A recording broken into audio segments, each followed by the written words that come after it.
আসসালামু আলাইকুম প্রিয় দর্শক, আমিরুল মোমিনিন মানিক আপনাদের প্রত্যেককে আমন্ত্রণ জানাচ্ছি এই বিশেষ পর্যালোচনায়। আমাদের আজকের বিষয় হচ্ছে ভারতের সাহায্যে ঢাকা ঘিরে আফগানিস্তানের ভিন্ন প্ল্যান। হিসেব নিকেশ পাল্টে গেছে আফগানিস্তানের। ২ বছর আগেও যা ছিল অবিশ্বাস্য, অকল্পনীয়, তাই এখন বাস্তবে দেখা যাচ্ছে। ২০০০ সালে আফগানিস্তানে তালেবানরা প্রথম বিপ্লব করে। এর ২০ বছর পর আবার তারা দ্বিতীয় বিপ্লব সংগঠিত করে আফগানিস্তানে। বিপ্লব, অভ্যুত্থান বা ক্ষমতা দখল যাই বলি না কেন, আফগানিস্তান এই মুহূর্তে নিজের পায়ে দাঁড়াবার নিরন্তর চেষ্টা করছে। আফগানিস্তানের বিষয়ে একটা কথা বলতেই হয়, যখন দেখবেন আফগানিস্তানের কোনো খবর আন্তর্জাতিক গণমাধ্যমে নেই, তার মানে রাষ্ট্রটি খুব ভালো আছে। তালেবানের এমন কোনো কর্মকাণ্ড নেতিবাচক হচ্ছে না বলেই আন্তর্জাতিক গণমাধ্যমগুলো কোনো খবর দিচ্ছে না। তার মানে গণমাধ্যমে খবর না আসা মানে তালেবানের নেতৃত্বে আফগানিস্তান ভালো থাকা। এটাই হচ্ছে বড় বিষয়। তারপরেও আফগানিস্তানকে ঘিরে বিভিন্ন সময়ে বিভিন্ন ধরনের খবর পাই, নারী অধিকার নিয়ে, মত প্রকাশের স্বাধীনতা নিয়ে এবং অন্যান্য অনেক বিষয় নিয়ে। যাই হোক প্রিয় দর্শক, আমাদের এই প্রতিবেশী রাষ্ট্রটির হালফিল আমরা জানাতে চাই। হাল সময়ে কি ঘটছে তার তথ্য তুলে ধরতে চাই প্রিয় দর্শক। সেই জন্য শেষ পর্যন্ত থাকতে হবে। আপনাদের কোনো মতামত থাকলে আপনারা YouTube এর কমেন্ট বক্সে গিয়ে লিখুন। বাংলা স্ট্রিম নামের একটা অনলাইন আফগানিস্তান নিয়ে খবর করেছে। তারা বলছে যে বাংলাদেশে ডানা মেলেছে আফগান নেটওয়ার্ক। ১৯৭১ সালে আফগানিস্তানের একটা উপকারের কথা বাংলাদেশের অনেক মানুষ এখনো মনে রেখেছে। কি ছিল সেই উপকার? পাকিস্তানে আটকে পড়া বাংলাদেশীদেরকে উদ্ধারের জন্যে ১ম এ আফগানিস্তানে তাদেরকে নিয়ে যাওয়া হয়েছিল। এরপর আফগান থেকে বাংলাদেশে পাঠানো হয়েছিল। এক্ষেত্রে দুর্দান্ত সহযোগিতা করেছিল ১৯৭১ সালে আফগানের শাসকরা।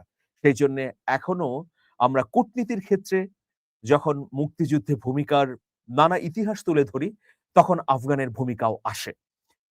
আমি দেখেছি যে আফগান এর নতুন অভ্যুত্থান হবার পরে অনেকেই সমর্থন জানিয়েছেন। বাংলাদেশের অনেক মানুষ তাদেরকে সাপোর্ট করেন। কিন্তু হাল সময়ে সমীকরণ পাল্টে গেছে। এখন এদেশের মানুষ আফগানিস্তান এবং তার নেতৃত্বে থাকা তালেবানকে কিভাবে দেখেন, এটা নিয়ে মিশ্র প্রতিক্রিয়া আছে।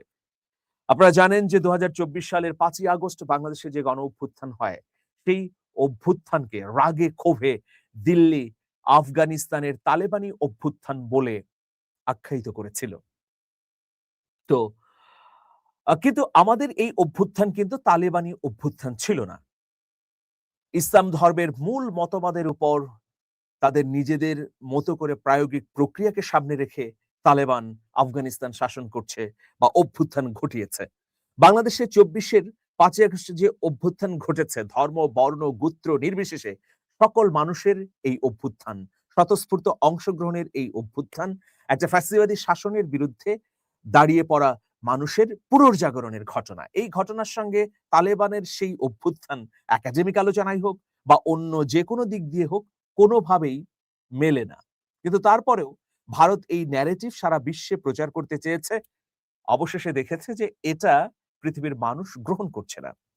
কিন্তু আমরা অবাক দৃষ্টিতে দেখলাম যে ভারত তালেবানের ২য় দফায় ক্ষমতায় আসার পরে তাদের হাজার, হাজার বিলিয়ন ডলারের বিনিয়োগকে ফেলে একদিনের মধ্যে পাত্তারি গুটিয়ে নিল। সেই ভারত এখন সম্পর্ক পাকাপোক্ত করছে তালেবানের সঙ্গে। কারণ কি? কারণ আফগানিস্তানের সঙ্গে পাকিস্তানের দূরত্ব বেড়েছে। এটি হচ্ছে ১ম কারণ। ২য় কারণ হচ্ছে ভারতের জন্যে খুবই প্রয়োজন আফগানিস্তানকে। কারণ ইতোমধ্যে তাদের হাজার, হাজার কোটি টাকার বিনিয়োগ আছে। তাছাড়া এতটাই নিকটবর্তী একটি রাষ্ট্র যে পাকিস্তানের বাইরে মধ্য এশিয়ায় ভারত যদি তার বাণিজ্যকে বিস্তৃত করতে চায়, তাহলে অবশ্যই আফগানিস্তান এবং তালেবানকে প্রয়োজন। সেইজন্যে আমরা কি দেখলাম? যে জামাই আদরে তালেবানের কর্তৃপক্ষকে দিল্লিতে এনে ১৫ দিন ব্যাপী আলাপ আলোচনা করা হলো এবং দিল্লি মিশনও খোলা হলো। কিন্তু মাঝখান থেকে তো আমাদেরকে অপবাদ দিল দিল্লি। এটাই হচ্ছে দুঃখের বিষয়। এটাই হচ্ছে তাদের আগ্রাসনের একটা নগ্ন বহিঃপ্রকাশ। যাই হোক প্রিয় দর্শক, এই বাংলা স্ট্রিমে অনেক ধরনের মন্তব্য করেছে। আমি নিরপেক্ষভাবে পর্যালোচনা করতে চাই যে এই মুহূর্তে বাংলাদেশে কি ধরনের নেটওয়ার্ক রয়েছে তালেবানের। আমি বাংলা স্ট্রিমের নিউজের চুম্বক অংশ আপনাদেরকে পড়ে শোনাচ্ছি। তালেবান সরকারের পররাষ্ট্র মন্ত্রণালয়ের ফার্স্ট পলিটিক্যাল ডিভিশনের মহাপরিচালক মোল্লা নূর আহমদ নূর ওরফে মোল্লা জওয়ান্দি আব্দুল্লাহ শাহ মাজার আব্দুল্লাহ শাহ মাঝার সহ ভারত, পাকিস্তান ও আফগানিস্তানের বেশ কয়েকজন প্রভাবশালী ব্যক্তিত্ব ঢাকা ঘুরে গেছেন। তারা তালেবানের নেতা। ছাত্র জনতার জুলাই গণ অভ্যুত্থানের পরে ঢাকা কাবুল সেতু বন্ধনের চেষ্টা হয় ধর্মীয় নেতাদের মাধ্যমে। দুদেশের গুরুত্বপূর্ণ নেতারা পরস্পরের আমন্ত্রণে দেশ দুটি সফর করেন। কথা বলে জানা যায় তাদের এই সফরের উদ্দেশ্য কূটনৈতিক সম্পর্ক বৃদ্ধি ও বাণিজ্যিক স্বার্থ সিদ্ধি।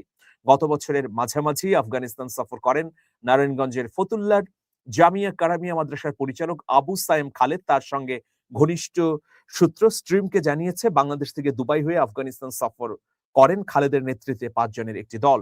সফরে উচ্চ পর্যায়ের তালেবান নেতাদের সঙ্গে একাধিক বৈঠক করেন খালেদ। পরে পাকিস্তান হয়ে সবাই বাংলাদেশে ফেরেন। জুলাই গণঅভ্যুত্থানের পরে Khaled Bangladesh Afghanistan chambers of commerce and industries BACCI প্রতিষ্ঠা করেন। বিএসিসিআই এর চেয়ারম্যান আবু সায়েম খালেদের শুরুর পরিকল্পনায় ছিলেন এমন একজন স্ট্রিমকে মানে বাংলা স্ট্রিম অনলাইনকে জানিয়েছেন যে খালেদ বর্তমানে হুজির নারায়ণগঞ্জ জেলা আমির। তবে স্ট্রিমের কাছে আমিরের দায়িত্বে থাকার কথা অস্বীকার করেছেন খালেদ।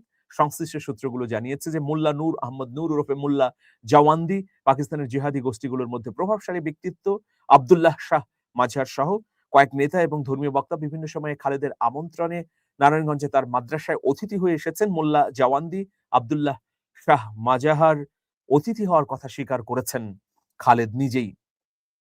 প্রিয় দর্শক, এটি হচ্ছে আমাদের গণ অভ্যুত্থান এর পরে তাদের যোগাযোগ মানে চেম্বার অফ কমার্স প্রতিষ্ঠিত হয়েছে দুই দেশের বাণিজ্যকে জোরালো করার জন্য। খুব ভালো কথা।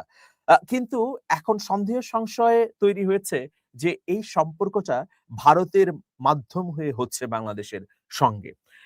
কেন কিভাবে হচ্ছে সেটা আমি বলতে চাই। ভারতের দেওবন্দ মাদ্রাসা, পাকিস্তানের দেওবন্দ মাদ্রাসা এই দুটি মাদ্রাসাতেই তালেবানের অনেক নেতা শিক্ষা অর্জন করেছেন। ফলে এখন যে ভারতের সঙ্গে তালেবানের একটা নিবিড় সম্পর্ক হচ্ছে, এই সম্পর্কের অন্তরালে এটিও রসায়ন হিসেবে কাজ করছে।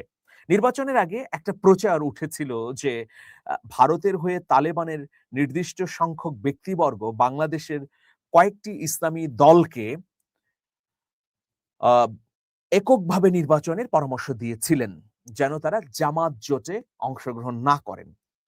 তো এই ধরনের একটা প্রচার আমরা দেখেছি। তার সত্য মিথ্যা যাচাই বাছাই এখন পর্যন্ত আমরা করতে পারিনি।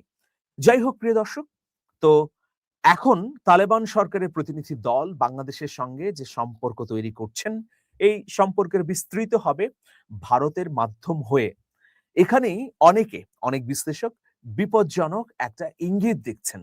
আমরা এর আগে ভারতের সঙ্গে অনেক সম্পর্ক গত ১৬ বছর ধরেই দেখেছি। ভারতের সঙ্গে আমাদের সমস্যাটি কোথায়? ভারত তো আমাদের নিকটতম প্রতিবেশী, আমাদের মুক্তিযুদ্ধে সহযোগিতা করেছে। গত ৫০০ বছরে মুসলমানরা ভারতকে নির্মাণে গুরুত্বপূর্ণ ভূমিকা পালন করেছে। এরকম প্রেক্ষাপটে ভারত আসলে তখনই সমস্যা হয়ে দাঁড়ালো যখন বন্ধুসুলভ আচরণের বাইরে গিয়ে তারা আমাদের সঙ্গে দাদাগিরি করতে থাকলো। অন্যায্য নীতি চাপিয়ে দিল তখনই। ফলে এখন ভারতকে নিয়ে নানা ধরনের সন্দেহ সংশয় তৈরি হয়েছে যে ভারতের সম্পর্ক কেবল একটি দলের সঙ্গে, জনগণের সঙ্গে নয়। ভারত এই উপলব্ধি যদি নিগূঢ়ভাবে করে তাহলে নিশ্চয়ই তার পলিসিকে পরিবর্তন করবে। এখন তালেবানের সঙ্গে বাংলাদেশের যে সম্পর্ক তৈরি হবে এটা নিঃসন্দেহে দুই পক্ষের লাভালাভের ভিত্তিতে হওয়া উচিত। দুপক্ষই তার স্বার্থকে সামনে রেখে দুপক্ষই যেভাবে লাভবান হতে পারে, উইন উইন সিচুয়েশন তৈরি হতে পারে। 50-50 লাভের ভিত্তিতে যদি সম্পর্ককে এগিয়ে নিয়ে যায়, বাণিজ্যকে বিস্তৃত করে, সাংস্কৃতিক আদান-প্রদান ঘটে, দুই দেশের মধ্যে আরো সম্পর্ক পোক্ত হয়, তাহলে কোনো আশঙ্কা বা সমস্যা নেই। কিন্তু মাঝখানে যদি দুতিয়ালি বা মাঝখানে যদি তৃতীয় পক্ষ হিসেবে ভারত আসে, তাহলেই সমস্যা বলে অনেক বিশ্লেষক মনে করছেন। এক্ষেত্রে বাংলাদেশ কি আফগানিস্তানের সঙ্গে দ্রুততম সময়ের মধ্যে সম্পর্কের বিস্তৃতি ঘটাবে? আমরা দেখতে পাচ্ছি যে ঢাকা ইসলামাবাদ যেমন বিমান চালু হচ্ছে, একইভাবে ঢাকা কাবুলেও বিমান চালু হওয়ার কোনো সুযোগ আছে কিনা? যদি দুদেশের মধ্যে ফ্লাইট চলাচল শুরু হয়ে যায়, তাহলে বাণিজ্য আরো বিকশিত হতে পারে। সেক্ষেত্রে বাংলাদেশ লাভবান হবে। কেন? বাংলাদেশের পোশাক শিল্প থেকে শুরু করে বিভিন্ন শিল্পের গুরুত্বপূর্ণ পণ্য আফগানিস্তানে এই মুহূর্তে খাদ্য সংকট রয়েছে। এরপর রয়েছে পোশাক সংকট। এই জায়গাগুলোতে আমরা যদি কাজ করতে পারি তাহলে অভূতপূর্ব একটা সম্পর্কের বাতাবরণ তৈরি হতে পারে। তবে এই সম্পর্ক অবশ্যই হওয়া উচিত ভারতের মধ্যস্থতা ছাড়াই। তাহলে আমরাও যেমন লাভবান হব, ঠিক তেমনি আফগানিস্তানও লাভবান হবে প্রিয় দর্শক। তো বাংলা স্ট্রিম যদিও এই সম্পর্কের পেছনে আবার অন্য ধরনের তথ্য খুঁজেছে। সেখানে ভারতের ইন্ধন তারা দেখছে। একইভাবে বাংলাদেশে একটি ধর্মীয় গোষ্ঠীর উত্থানের আশঙ্কা করছে।